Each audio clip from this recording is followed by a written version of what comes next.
Queridos hermanos y hermanas en el Señor,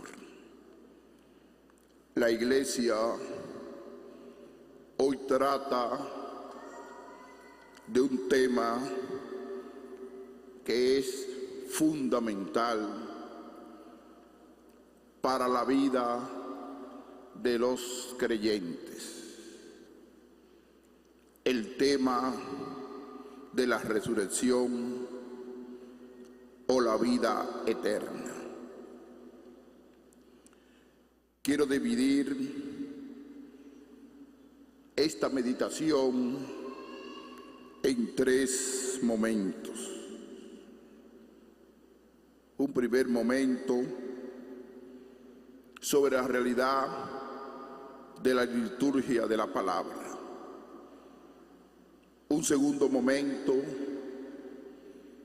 sobre la situación real de la predicación aquí en la tierra, sobre la centralidad de la resurrección.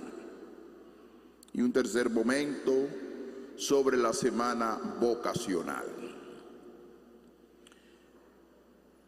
En este día hemos escuchado 3 lecturas: Libro de los Macabeos,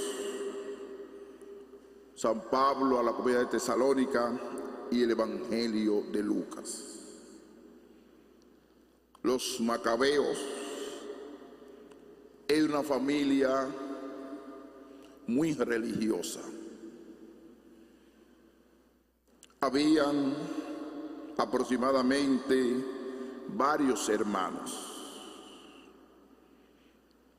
que creían en la trascendencia de Dios.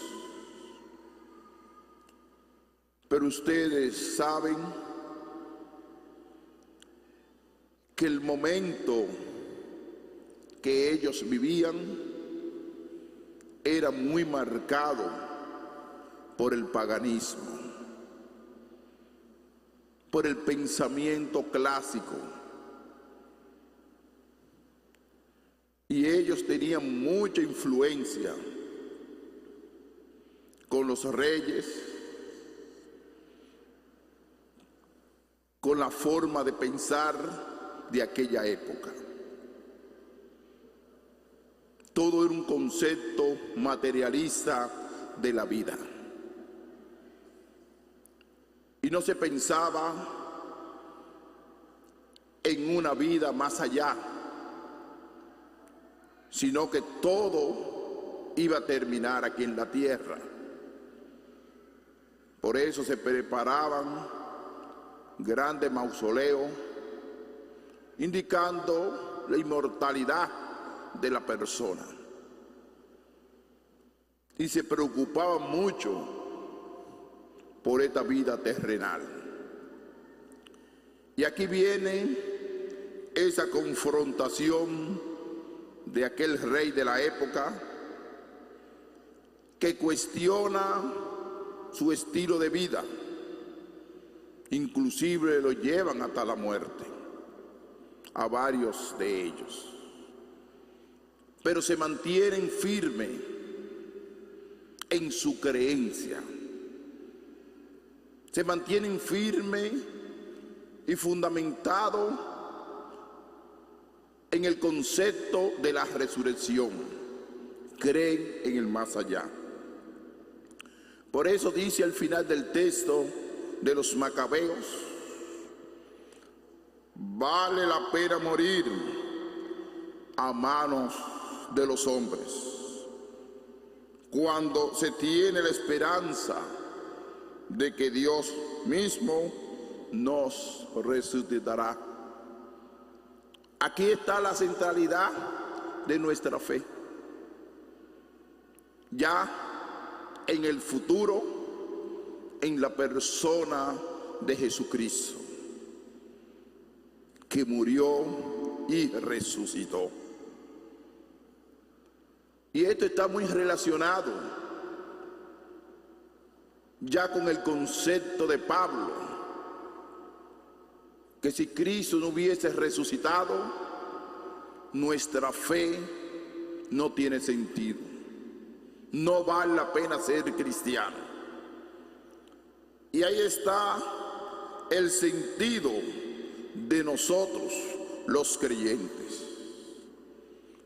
Y dice, tú en cambio no resucitarás para la vida. Aquí aparecen dos palabras, resurrección y vida, que en el concepto quiere decir el más allá, y quiere decir que el cristiano, lo que creemos en la resurrección, nunca vamos a morir.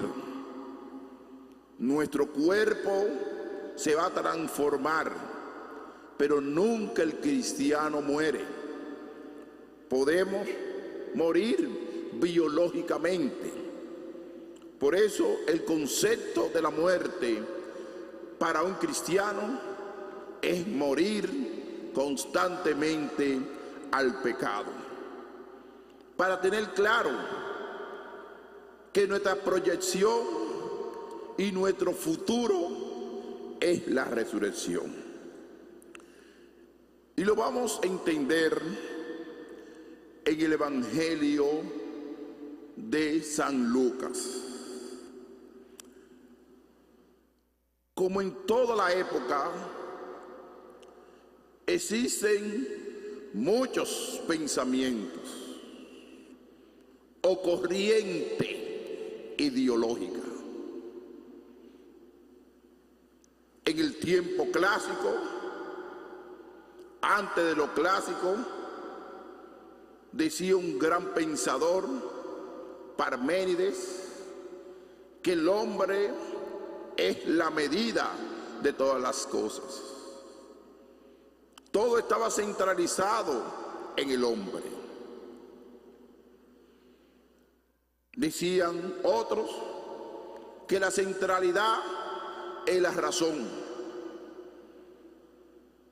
Y todos esos criterios lo iban fundamentando en un concepto materialista de la vida. Y así también, en el tiempo de Jesucristo, existían varios grupos por influencia del pensamiento clásico que no creían en la vida eterna, sino que tenían un concepto materialista de la vida. Y aquí encontramos los saduceos. Ustedes saben que en el tiempo de Jesucristo habían varios grupos: los publicanos, los escribas, los fariseos, y ahora el diálogo es con los saduceos, que no creen en la resurrección de los muertos. Y le preguntan al maestro: Maestro, Moisés nos dejó escrito, si a uno se le muere su hermano dejando mujer, pero sin hijos, que tome la mujer como esposa y dé descendencia a su hermano. Aquí Moisés no está violentando la ley. Inclusive eso sirve de base para el derecho canónico, para aplicar este criterio de Moisés. Que cualquier pareja se le muere su esposo, si en el futuro consigue a alguien que se ama, con todo el derecho se puede contraer santo matrimonio por la iglesia. Es decir, que no va en contra de la ley cristiana, lo que plantea Moisés. Pues bien, la pregunta más compleja es la argumentación que ellos hacen. Había 7 hermanos. El primero se casó y murió sin hijos. El segundo y el tercero se casaron con ella. Y así los 7 murieron todos sin dejar hijos. Por último también murió la mujer. Cuando llegue la resurrección, aquí está la esencia y el fundamento del texto de hoy. ¿De cuál de ellos será la mujer? Porque los 7 la tuvieron como mujer. Es una pregunta un poquito incómoda para el maestro.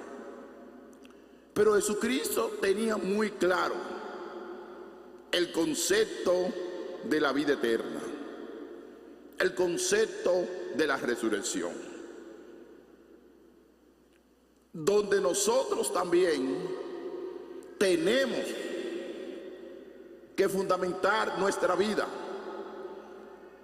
Citando a Pablo, si Cristo resucitó entre los muertos, nuestra fe tiene fundamento. Si no hubiese resucitado, no había razón de ser de la fe cristiana.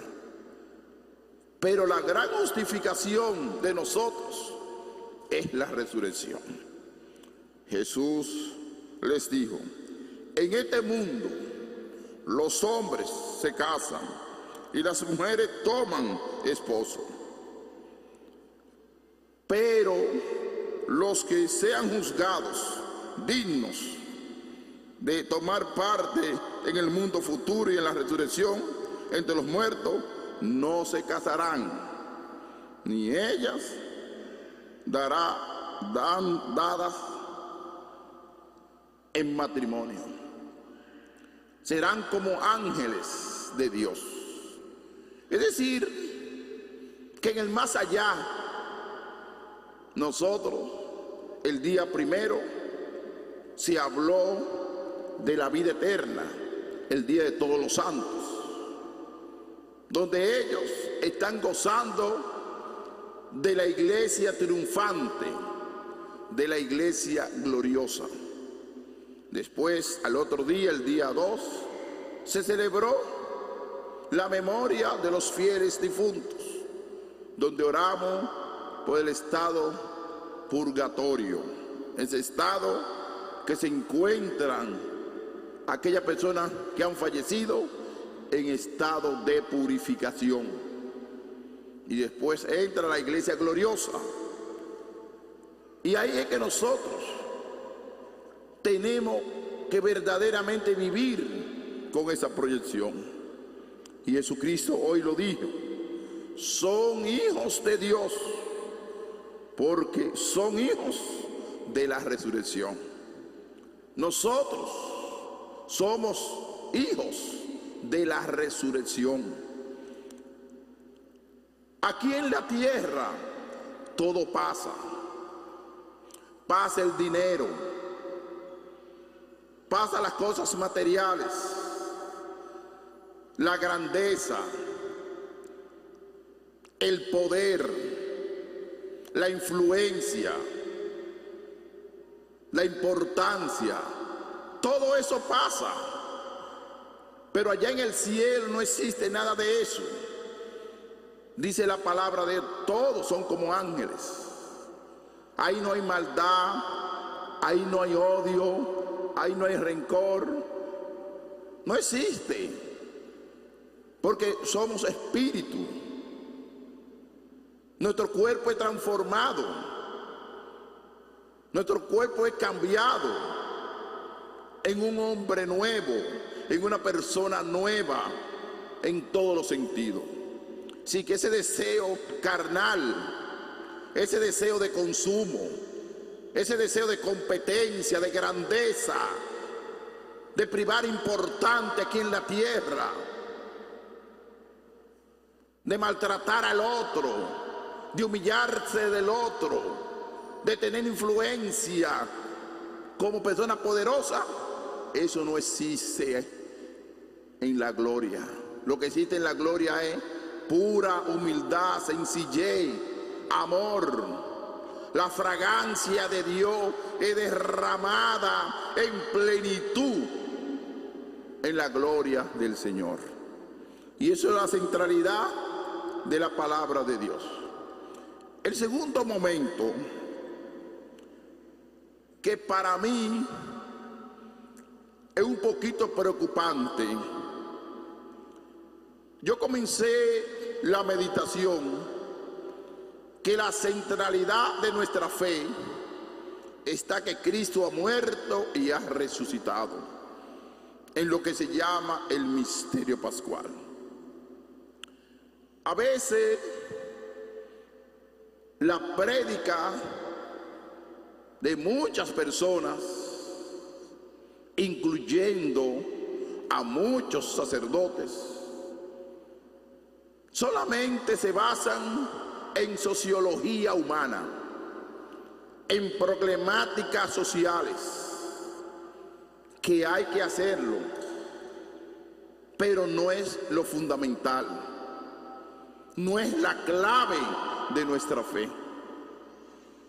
Y a veces uno nota que se predica muy poco de la vida eterna, que se predica muy poco de la resurrección, y nos hemos convertido en grandes sociólogos. Muchos se dedican a consejo psicológico en la prédica,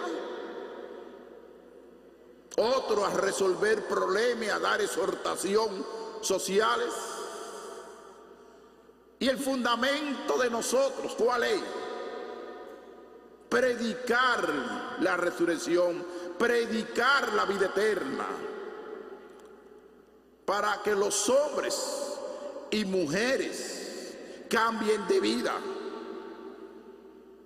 cambien de actitud frente a Dios.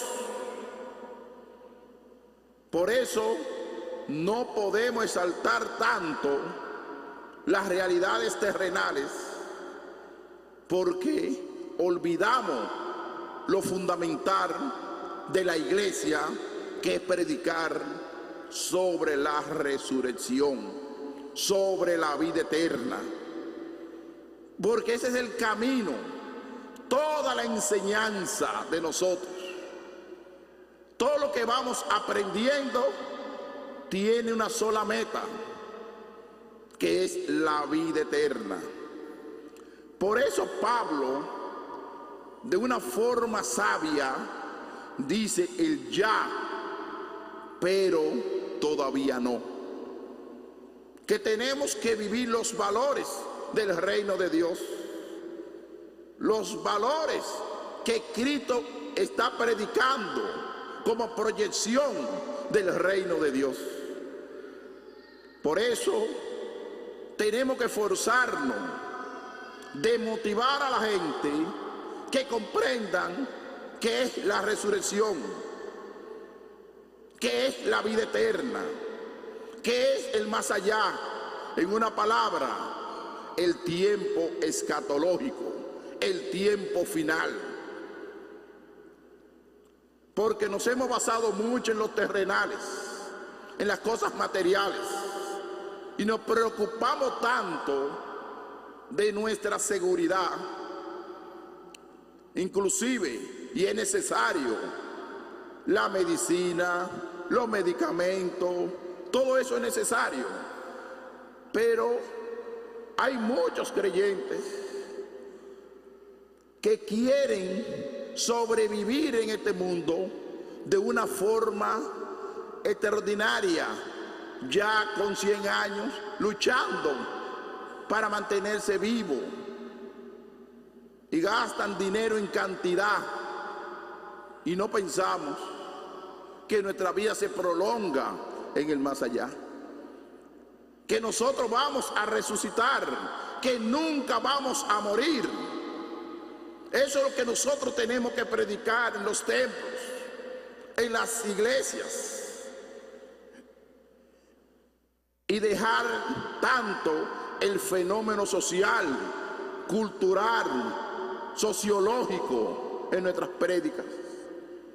Porque lo esencial de la iglesia y lo fundamental de la iglesia es preparar a los fieles a la vida eterna. Y esa preparación de la vida eterna nos lleva a prepararnos interiormente, a cumplir los mandamientos, a vivir una vida de acuerdo a Dios, para lograr aquí lo que se llama la santidad de Dios. Vivir los valores de la santidad de Dios. Por eso tenemos que seguir luchando y marcando ese tema de la resurrección, porque la gran proyección. Generalmente muchos fieles se me acercan y me han dicho así claramente: pero en mi templo, en mi parroquia, hablan muy poco sobre la resurrección, hablan muy poco de la vida eterna, hablan muy poco del cielo. Digo yo, andamos muy mal, porque nuestra esencia es eso, que Cristo ha muerto y ha resucitado, y tenemos que predicar y anunciar con valentía y con fe, porque es un asunto de fe, pero predicar la esencia de la iglesia, que Cristo ha muerto y ha resucitado. Quiero terminar con la semana vocacional que inicia hoy. Nuestra diócesis, Nuestra Señora de la Alta Gracia, ha comenzado desde el año pasado una gran jornada de motivaciones a los jóvenes.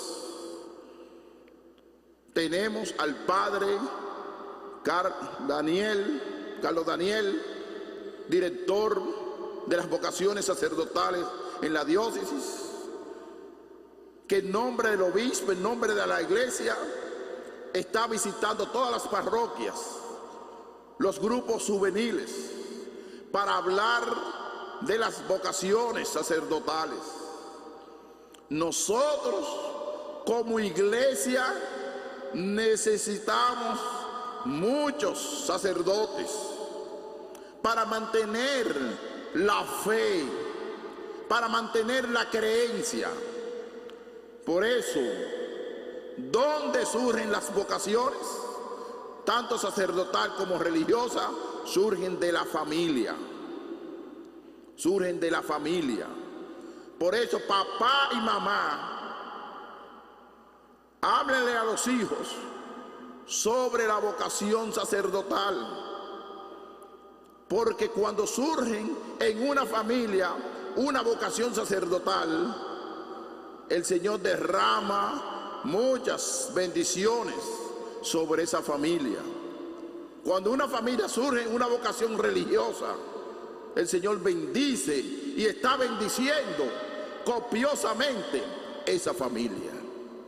Por eso es momento de orar por las vocaciones sacerdotales, por aquellos jóvenes que sienten la inquietud vocacional, y el Señor lo está llamando. Respondan el llamado de Dios. Necesitamos muchos sacerdotes para darle seguimiento a los enfermos, celebrar la Eucaristía, acompañar a los moribundos, celebrarle la exequia, los sacramentos, el bautismo, el matrimonio, la confirmación. Todo eso lo hace un sacerdote y algunas cosas un diácono. Pero la Eucaristía, que es la fuente, la cumbre, donde se manifiesta que Cristo está vivo, lo hace un sacerdote.